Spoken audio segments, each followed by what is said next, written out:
Good evening, guys. What is good? That is Metallica. My lord, what is good, my friends? Happy Monday. It has been an extremely busy Monday. We've been rolling our sleeves up in the grind all day as we are every day, 24/7, 365 here on Ticket Talk.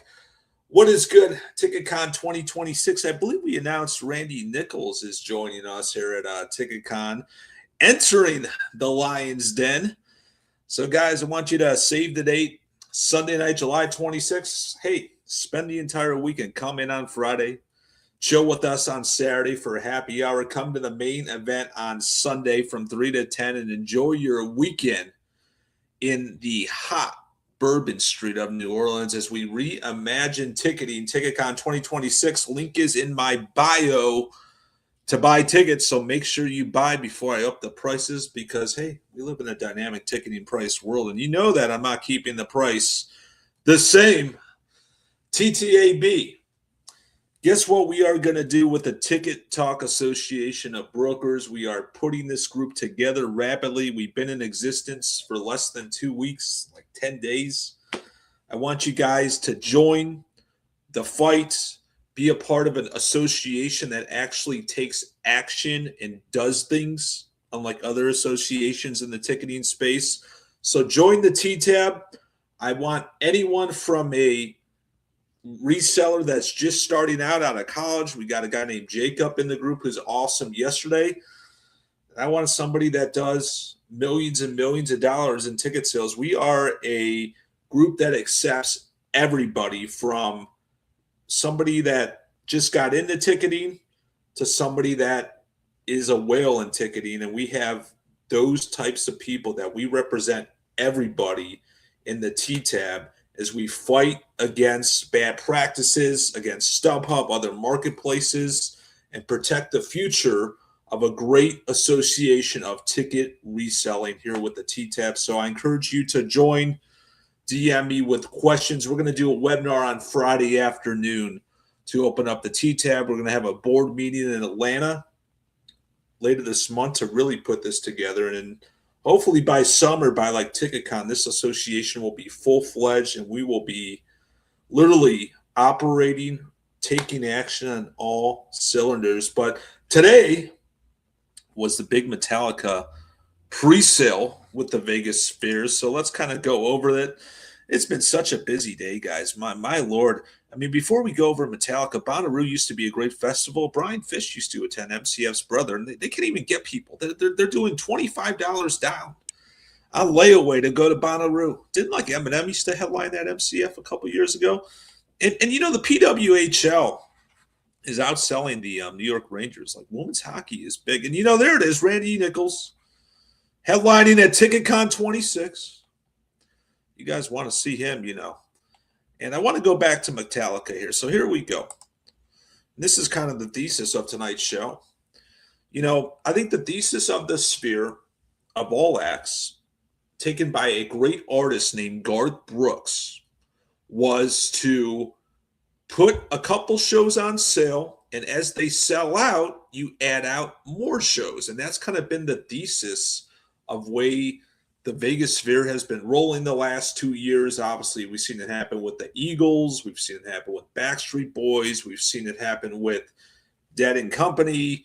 And now, obviously, we're seeing it happen full-throttledly with Metallica and so forth. So it is just like an unbelievable thing to see that really Metallica is a band that nobody cares about. And the queues were just like through the roof, like 100,000, 400,000. It is a problem with Ticketmaster, guys. And I'm going to be the first to say that there shouldn't be a queue of 500,000 people or 101,000 people. Then I saw up to 500,000 people in a queue that's for the Metallica fan club. So what essentially happened is like the fan club has been obviously a best practice for bands to collect money to join for $60 a year. And some of these Metallica fans have been DMing me. I've been in this club for 32 years and still didn't get tickets today. So it just kind of shows you that the Ticketmaster queue system is just so out of whack. There's so many folks trying to bot. It's It's got to end. And do I have a solution for it for outlier shows? I mean, I don't. I really don't.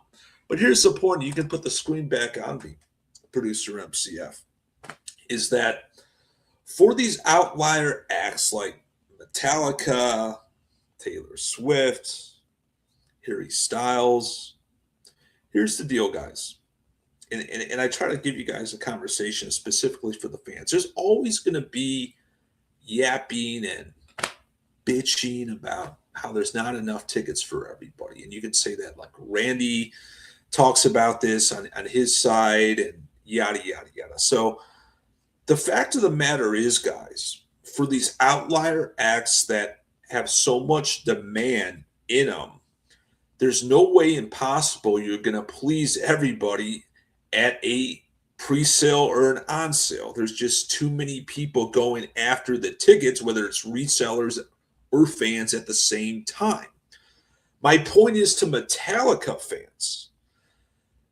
This is something where they're not going to just play 6 shows and be done. They're going to be playing at the Vegas Sphere probably for the next several years, just like the Eagles have been doing. See the patterns? Just like the Backstreet Boys are doing when they kicked off last summer. It's not like they're going anywhere. So when you guys panic that you can't get tickets during an on sale, this is for any on sale, not just at the Vegas Sphere. Like you realize that there's so many more opportunities to grab them on the secondary as time goes. And obviously Metallica, when they open up next September, the first 6 shows are going to probably be $1,000 get-in. But what is Metallica next winter? What is Metallica 1 year from now? I don't know. I mean, will it be crazy? I don't know. But let's look at the Backstreet Boys. Yes, the shows have surged, but when they come back this summer, are they going to be a $500-600 get-in? Probably not. You'll probably see them for $200. And yes, guys, on our live show, feel free, leave us a comment, type it in. We're live on all social platforms: Twitter, LinkedIn, YouTube. As we grow our base, we had some issues with the feed on X, so I apologize. It didn't really show up live. Now it does. So I want you guys to participate in the show, but this is more for fans. Like, guys, the on sales in 2026 are not the end all be all. If you don't get tickets, it's no big deal. They'll be on the secondary. They might go below the primary price. So when I have all these baby boomer Metallica fans DM me all day long in shock, I'm like, dude, chill out. And that's one of the things we want to do with Ticket Talk is obviously we have a massive reseller base. I spend my entire day in the Discord every day. But we want to educate you, the fans, that it's not that big of a deal.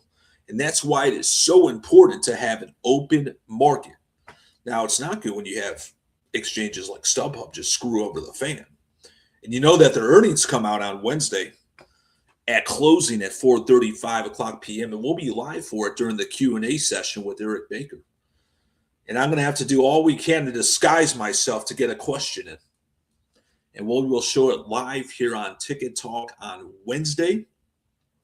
And we have a massive busy month here in March as we kicked off March. Yesterday we have tennis. We have March Madness.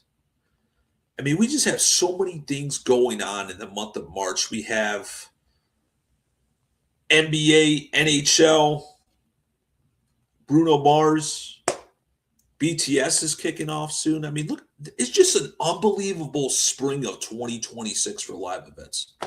And guess what's around the corner? FIFA World Cup, one of the biggest soccer tournaments of all time in June and July. Thank you to The Athletic and New York Times who featured us in their article today.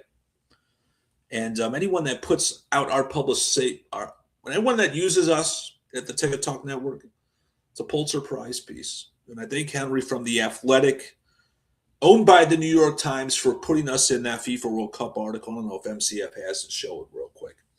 But it is just such a great time for us to be in live events and ticketing. And everyone's asking what's going on with the Live Nation Ticketmaster trial. I don't give a shit because Live Nation Ticketmaster already won.